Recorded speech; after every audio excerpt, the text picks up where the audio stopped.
Hello, let's move on to the next topic, and that is letter writing. It's a compulsory topic, and you do get a choice, but then the choice is between letter A and letter B. So, in any case, you have to attempt this. Right. The letters are of two types, formal and informal. The formal letters are written to the people who are at some level in an organization, the authorities.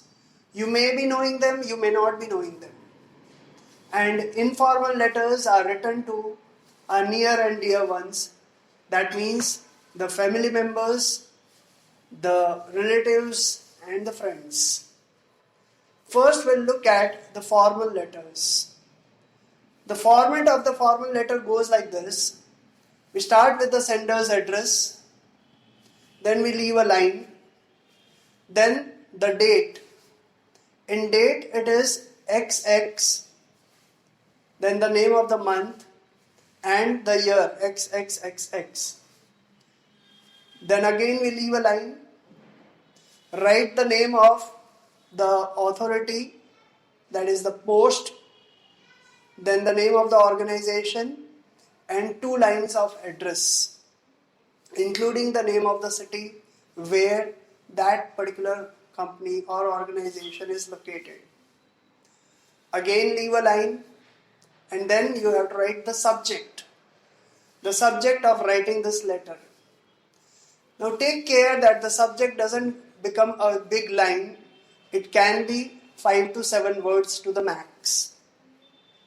Again leave a line. Salutation. So you can write sir/madam. Again leave a line, and then the body of the letter starts. For our convenience, we will divide the letter body into 4 parts.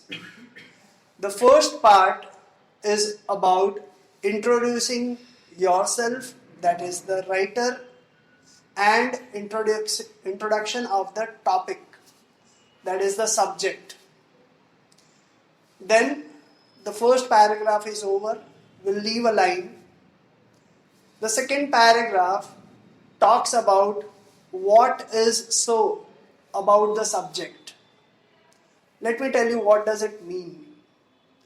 What is so is, to put it in simple terms, whatever be the subject, if it is observed from a CCTV camera, how will it look?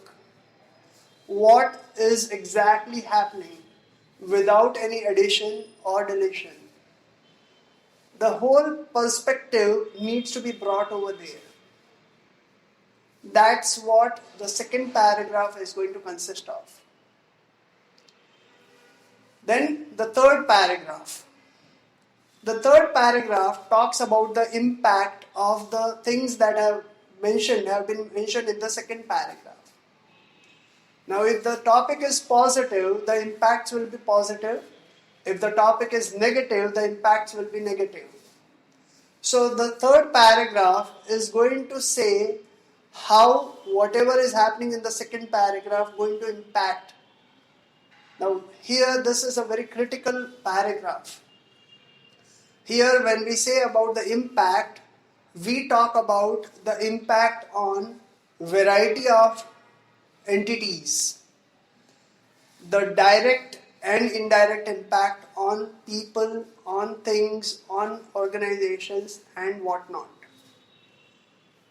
The main reason for giving the impact is to make the reader, the receiver, see a wider perspective of the things that are happening in the second paragraph, such that he or she doesn't have to think much and understands the situation, understands the reason of you writing that letter very clearly and elaborately, which will help that person to take some immediate actions immediately.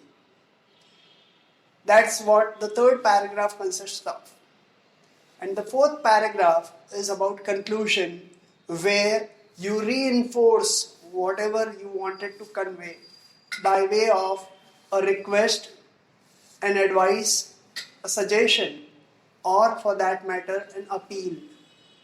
This is what will be there in the fourth paragraph, which will restate why this letter was written in the first place. Then after the fourth paragraph, you need to leave a line again. There will be a closing salutation. Again leave a line, your name or the name given in the question, and below the name, within bracket, the position the sender is holding. That's what your complete letter will look like. You don't have to make a box in the letter, and that's how the letter can be written on 2 pages also. Unlike the ones where we have to make a box and which has to be completed on the same page itself, as we cannot break the box. Now, the second paragraph and third paragraph, the details, what is so, and the impact, they can be many.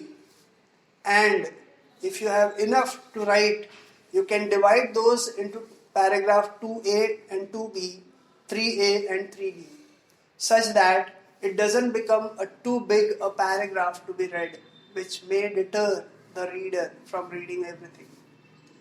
So, it has to be compactly presented such that the reader reads it, feels it, and is motivated to take action, which is the purpose of you writing the letter. Now, coming to specific kind of letters.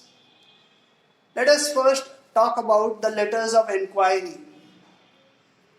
The enquiry can be for many reasons, like an organization requiring certain resources, certain things, and for that they are writing a letter of enquiry to the suppliers, would-be suppliers, or a school authority asking for some tour managers for the details about some tour to be conducted by the school, or the school wanting to buy certain things for the resources in the lab or in the playroom or anywhere. So, those are enquiry letters. So, first paragraph will be the introduction of the writer, the kind of post he or she is holding in the school, by virtue of which he or she is writing this letter, and the introduction of the subject, why this letter is written. Second paragraph, the details, what is so. Now, what is so for letter of enquiry can be the requirements that one can have for which this letter is written.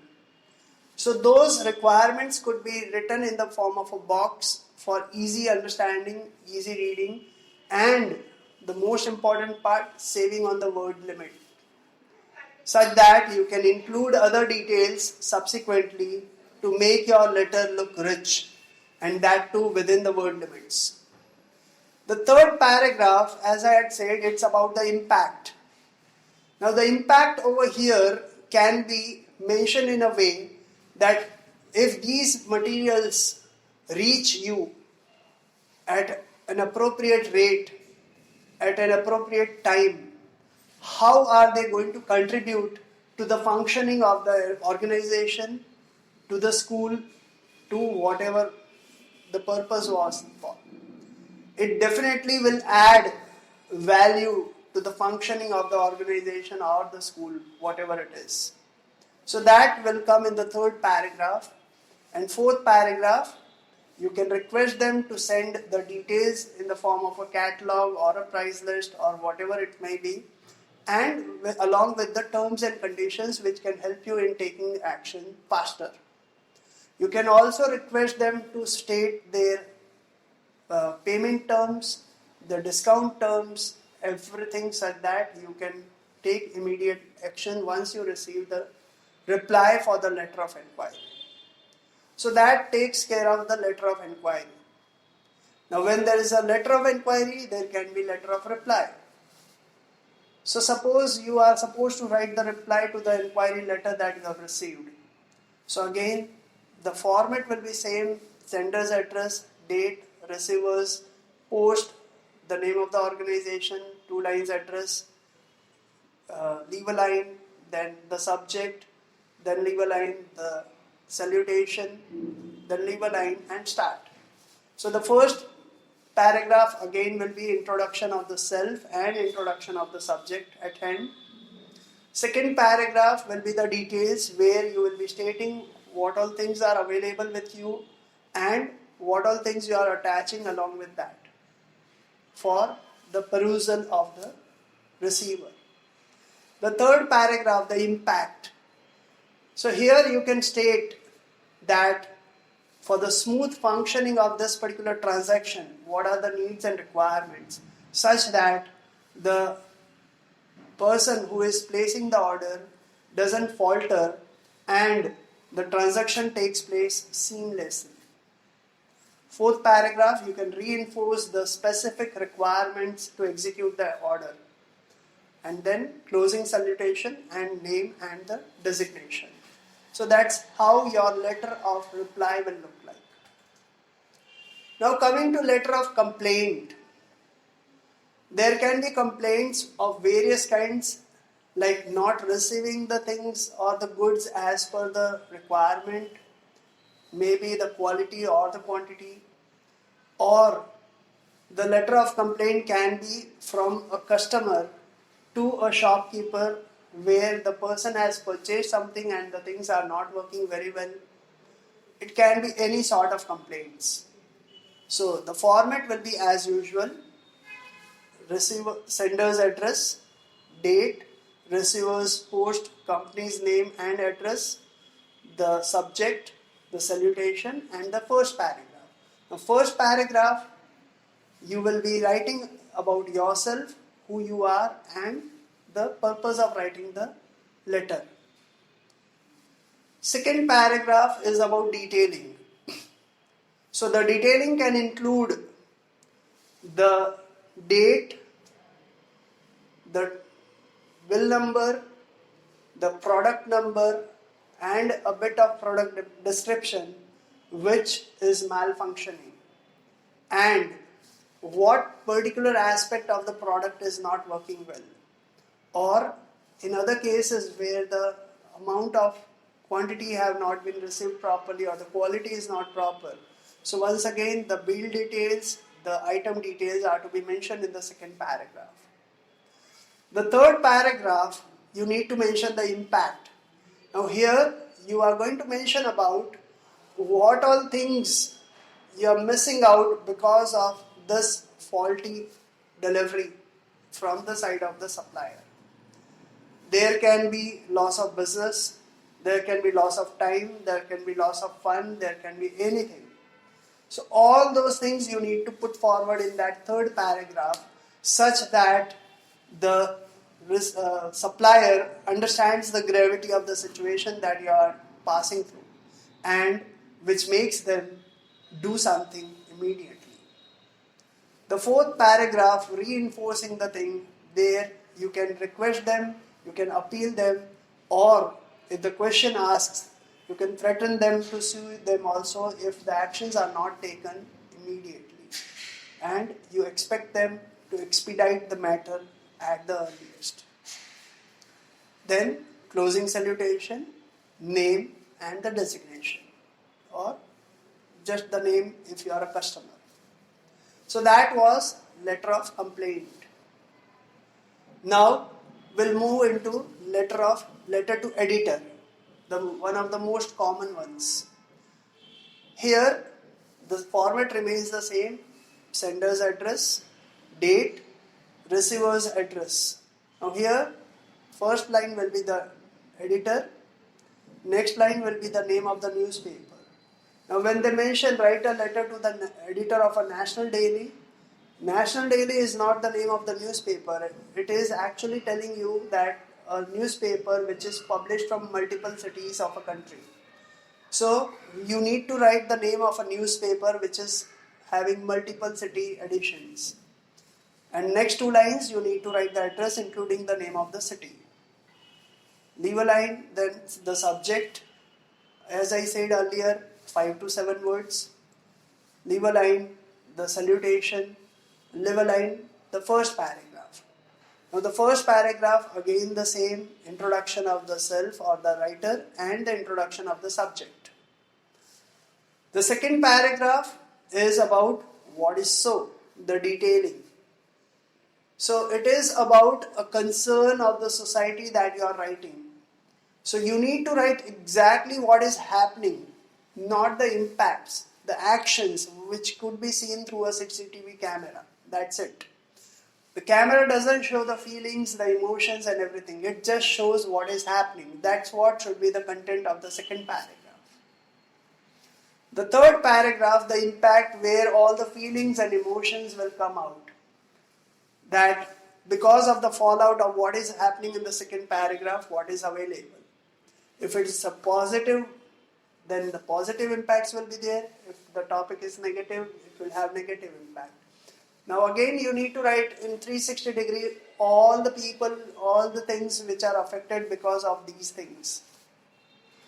The fourth paragraph is again reinforcement, conclusion, where you can request, appeal, suggest, advise, whatever you want to do, with an urge to publish your article in the newspaper such that it becomes a voice to be heard for, and some actions are taken subsequently. And then the closing salutation, leave a line, your name, and if you are representing an organization, then the post and the organization, otherwise just the name is enough. Moving on. Now, the next variety is job application, which is again frequently asked one. So job application is an application which is written as a covering letter along with the resume or the biodata. Now out of thousands of applications a company receives, they don't have time enough to go through all the applications. Those who match the basic criteria will only apply. So certain things in the biodata will be same for all. So the make and break part of a biodata job application letter is the covering letter. And we need to be very careful with this letter. So basic structure is same, sender's address, date, receiver's address. Now receiver's address, you need to write this letter to a particular person in the organization. Maybe if it is related to HR, then the HRD manager or the marketing manager or the personnel manager. You need to specify. If the things are not clear, you can directly write the general manager and then you can write the name of the company and address in 2 lines. Leave a line, the subject, that is the application for the post of so and so. Leave a line, the salutation, and then leave a line and the letter body starts. The first paragraph, you need to mention from where you came to know about this vacancy. It may be a newspaper or a magazine or from a known source you have come to know about this vacancy. So you need to specify from where and when you came to know. If it is a newspaper, which date edition gave you this information, you need to mention. And a line about yourself. Second paragraph will talk about all the skills, the so-called soft skills you possess, which will differentiate you from the rest of the applicants. All those things you need to mention in the second paragraph. It can be about your hardworking, your ability to take responsibility of the matter, or you can have strong physique, good health, good speaking skills, good interpersonal skills, and so on. So all those qualities which are required by that particular post, you can mention in the second paragraph. And this is what is going to make the reader to keep your application aside to call you for an interview. So it is very critical. This paragraph is very critical and we need to take care of this part. Then comes the third paragraph where we request them to call us for an interview to demonstrate our skills in person. Here, don't just be open to call you anytime. Rather, you ask them to take some time before inviting you, like a gap of 4 or 5 days, such that wherever you are working right now, you can manage the things and responsibly take a leave and come for an interview. This makes a long impact on the reader, that you are a responsible person who doesn't leave the things just like that. And then the conclusion, the closing salutation, your name. And then you can write ENCL, that is a short for enclosure, and where you can write biodata or resume whatever is mentioned in the question. So the first part of the question is over, the covering letter. Now comes the biodata part. So on the center of the page, write the heading biodata, curriculum vitae or resume whatever is given in the question. There are slight differences in all of them, but we will follow a particular set rule for the purpose of the exam. So first there will be name. So you need to write name, and after short distance make a colon mark and write your name. Maybe father's name, the permanent address, the email address, phone number, marital status. Then comes the most important part, the academic qualifications, where you need to write top down. That is from the post-graduation to graduation to standard 12 to 10th standard. And if it is written in a tabular form, it will be very good. That is recommended. So there will be number of columns in that table. So first, the name of the exam. The second, the year in which you have given that exam. Third, the board or university you have looked into, means taken part in that particular board or university. Fourth, the main subjects. And fifth, the grade or the percentage. So it can be 5 columns, and depending on the degree that you have taken. Be careful in writing the years properly. You should know how many years it takes from 10th to 12th, 12th to graduation, graduation to masters. You need to be careful in writing the years. Again, your date of birth and these years should sync. So that's what you need to take care. Yeah, I missed out. Date of birth also needs to be mentioned after the address. Or you can write it before the address also after father's name. Next comes the professional qualifications. Again, a similar table. Now, professional qualifications are not the academic ones, but then they are the qualifications taken by a person to professionally improve themselves for a set job. So it can be, like for commerce, it can be chartered accountancy, company secretary, chartered financial analyst, or any other thing. Similarly, other streams also have professional qualifications. So you can write the name of the qualification. When did you clear that? What was the university or the exam taking authority? The main subjects covered in that and the score. So it can be 2 or 3 depending on the post you are applying for. Next comes the experience. Now, once again, you need to take care of the timings. You may have worked at 2 or 3 places.